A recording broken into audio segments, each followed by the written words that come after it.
Characterized today by its aggressive playing style, dramatic vocals, and elaborate performances, heavy metal music emerged during the counterculture era in the late 1960s and drew influences from proto-hard rockers like Jimi Hendrix and Cream, psychedelic rock music, and the alleged OG Devils music, the blues. This Black Sabbath song is often hailed as the track that birthed heavy metal music, a genre notoriously perceived as the devil's music. But, contrary to popular belief, most heavy metal music isn't inherently evil or satanic. Ozzy Osbourne, the lead singer of Black Sabbath, even refuted this notion, once saying, "I'm not a guy that worships the devil. When Black Sabbath started, we got invited to a graveyard at midnight. We told them, our dark image is a joke." So then how did heavy metal get this satanic association? And is it fair to view this association in a negative light? I'm exploring these questions with help from Joey Hays, drummer and rock star from Minneapolis. And later, Joey and I will even attempt to create our very own heavy metal soundtrack.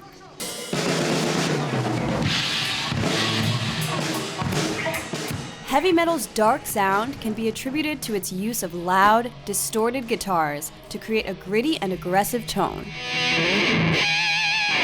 Deep bass lines that add depth and weight, aka the heavy sounds. And double bass drumming.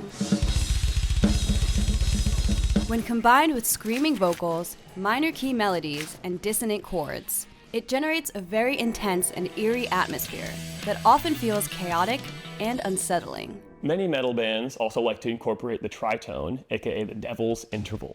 The tritone is a dissonant interval formed by two notes that are 6 half steps or 3 whole tones apart. So, on a guitar, if you start on E and move down 6 frets or half steps, you'll arrive at the note B flat. When played together, they create a tritone.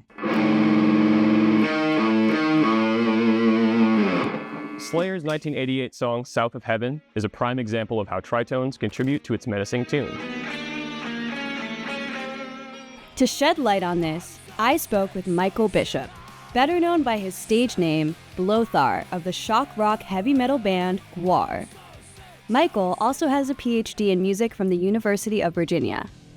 Volume in itself can be an evocation of the sublime, right? Like of something that overpowers your senses. And creating sort of spooky spaces with the vocals. In what way? Like echoes? Yeah, right, yeah. And in rock, this was the case too, perhaps for just like dramatic sense. But there's a lot of like dramatic pause and then like overwhelm of sound. Drama in the music. Heavy metal artists didn't just adopt darker themed sounds. They also conveyed them through their lyrics, stage performances, and artwork. Take, for example, Gene Simmons from the band Kiss and his now iconic, though once provocative, blood-spitting act from their 1976 hit, God of Thunder. Or Merciful Fate's debut album, Melissa, which prominently features a skull motif and a track list with titles like At the Sound of a Demon Bell, Black Funeral, and Satan's Fall. The song lyrics of Slayer are also known to be controversial for exploring occult themes and taboo subjects, such as their 1986 song, Angel of Death, which graphically details the horrifying experiments carried out by Joseph Mengele, a Nazi doctor during World War II.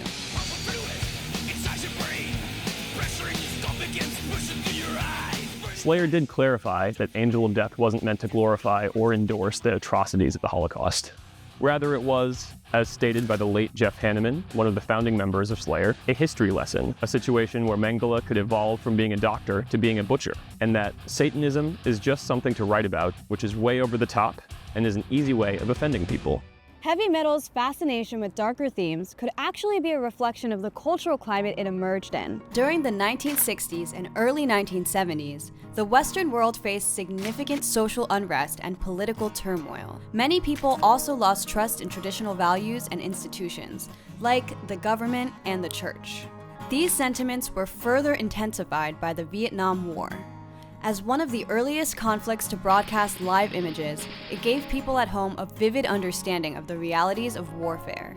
That there was a cultural anxieties that accelerated during this time period. And I think you see that in film too, right? Like, this is when horror really becomes popular as a genre, but you start getting really scary ones, right? Like Rosemary's Baby, The Exorcist, right? Coupled with a kind of changing tech in music, electricity amplifiers, stuff like that, creates sort of the affective ingredients of heavy metal, right? In fact, Ozzy Osbourne shared that Black Sabbath's guitarist, Tony Iommi, once said, "Isn't it strange how people enjoy being scared at the movies? Why don't we create music that invokes fear?" And he came up with the heaviest riffs of all time.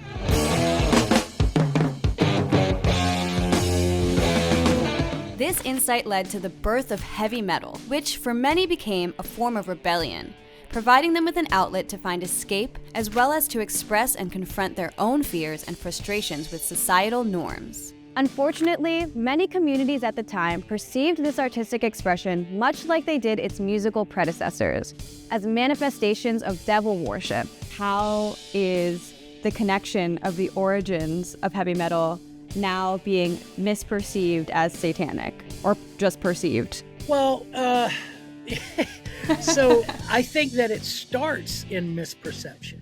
Long before heavy metal, right? Rock and roll was the devil's music, right? And the blues were the devil's music. In early heavy metal, I don't think that you hear much Satanism. If you really actually sit and try and listen to it, what you hear is songs about Satan, right? And that's a big difference. But it wasn't until the 1980s that heavy metal and its reputation as the devil's music truly peaked. Before then, the heavy metal scene mainly centered in the UK. But with the launch of MTV in 1981, bands like Iron Maiden, Judas Priest, and Motorhead gained massive popularity among American youth. At the same time, America was grappling with the Satanic Panic, a phenomenon sparked by the controversial memoir Michelle Remembers, and high-profile cases of alleged satanic ritual abuse, such as the McMartin preschool trial and the West Memphis 3 case. Meet Bill Lindsay, the frontman of Impaler, the horror-themed speed metal band that debuted in the 1980s. They could put a video together and it looked really dark and scary, and the kids are like, I gotta buy that record, you know. But then I think it also upset parents, you know, that were already upset during the Satanic Panic. The Satanic Panic saw widespread fear and hysteria surrounding occult-like activities, with heavy metal being among those accused of corrupting younger generations. For instance, many parents and televangelists believed that Led Zeppelin's song Stairway to Heaven, when played in reverse, contained satanic messages. Heavy metal bands are also often sensationalized in the press, linking them to demonic activities and serial killers.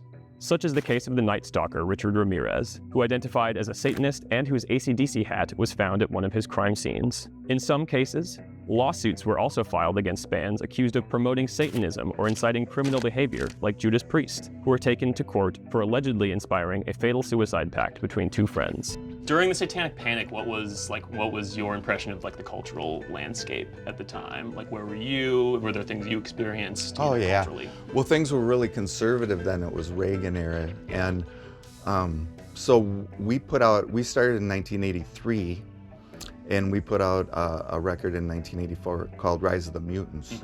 And I guess you could say that's where we got involved. That's where the trouble started. That's where we chimed in. So, you know, as soon as that record came out, the PMRC had formed. The PMRC, which stands for the Parents Music Resource Center, formed in 1985 and is ultimately responsible for the parental advisory labels that you see on album covers. Okay, the album, the graphics, the front of Rise of the Mutants, that encapsulated the climax of our live show. But like the PMRC, and then there were some evangelists just jumped on it, you know, and so it was really, like I like to say, I laughed all the way to the bank. Despite the scrutiny, many bands embraced the spotlight of the Satanic Panic. For example, Venom's debut album, Welcome to Hell, garnered significant attention from supporters and critics alike for its heavy satanic content. But were they actually practitioners of Satanism? No. Venom's founder, Conrad Lant, stage name Chronos, explained in a 2008 interview, "We're entertainers, and we use subjects like Satanism and paganism to entertain people, like horror movies do. Listening to a Venom album is the same thing as watching an Evil Dead movie." This trend eventually spawned subgenres like death metal, distinguished by its growling vocals and black metal, known for its exploration of anti-religious sentiments and occult themes.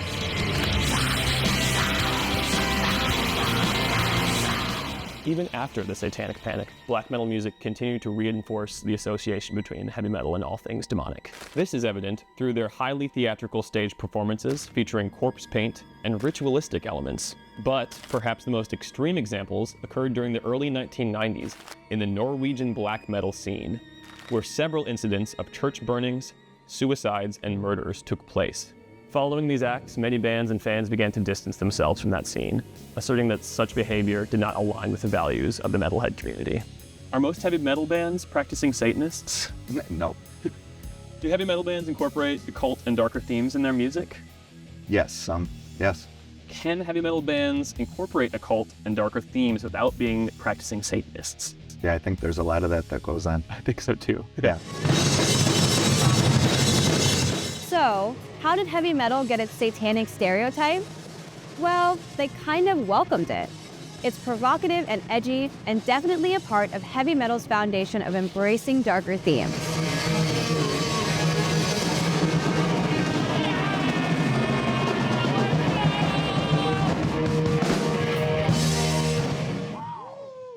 Okay, it is finally time. Let's make this heavy metal song. Let's do it. Let's think about themes. Right now I have written down black, death, letting it out. I have unjust evils of society. Love is cruel. I guess my vibe was like some kind of triumph over adversity, you know? All right, this is my masterpiece. Oh my gosh. Wait, it's really good.